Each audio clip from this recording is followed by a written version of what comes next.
النهارده هنعمل ايه؟ هنعمل طاجن سبيت. طاجن السبيت دوت بعد ما جبناه وغسلناه هنجيب ايه المقادير. عباره عن 3 قرون فلفل، بصلتين متقطعين، جبنه كرفس، جبنه طماطم، ملح وبهارات. وهنشوف هنعمل ايه. هنيجي نقطعه شرايح كده.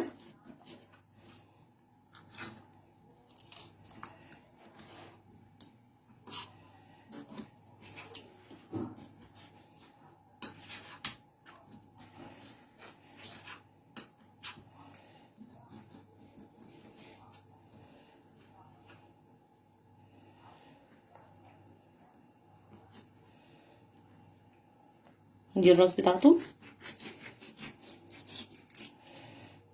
برضك هنقطعها كده. بعد ما قطعناه ننزل عليه بعصرة ليمونة كده عشان الزفارة.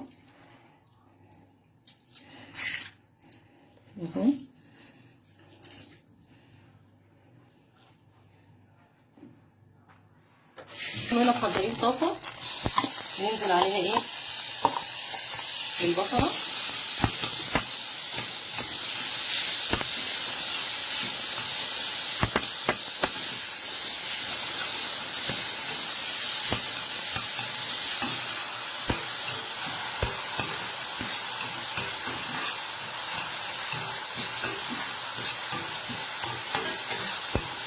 قطعناه وغسلناه.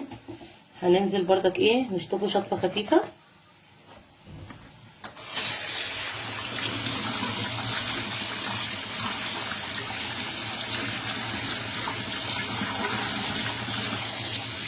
يصفى شويه لحد ما نقطع ايه الخضره بتاعته.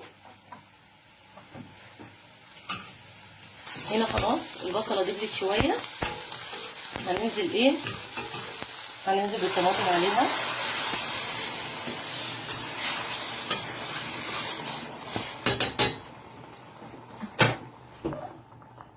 نحط معلقه التوابل،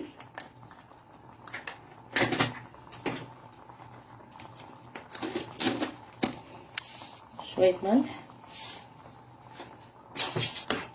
هنقلبهم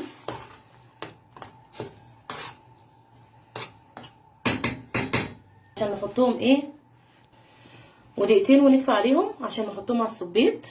خضره بقى. وهنا حطينا السبيت في الطاجن خلاص.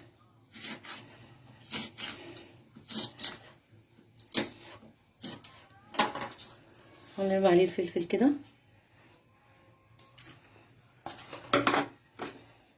هنجيب الكرفس،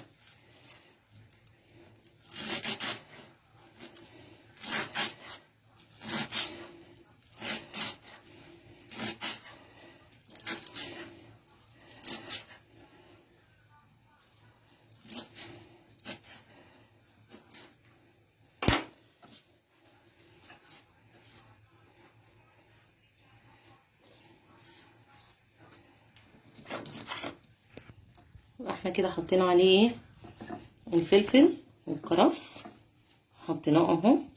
عايزين الصلصه بالبصله بالتوابل بالملح، هننزل عليها كده اهو.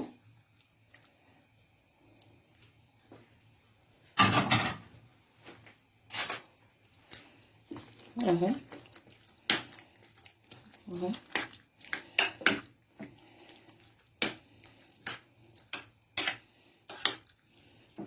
ونكون مسخنين الفرن وندخله الفرن ونوريكم ايه بعد ما يطلع عامل ازاي. بعد ما خلصنا السبيت وطلع بالشكل دوت، عملناه مع رز ابيض وشكله اهو وريحته حلوه.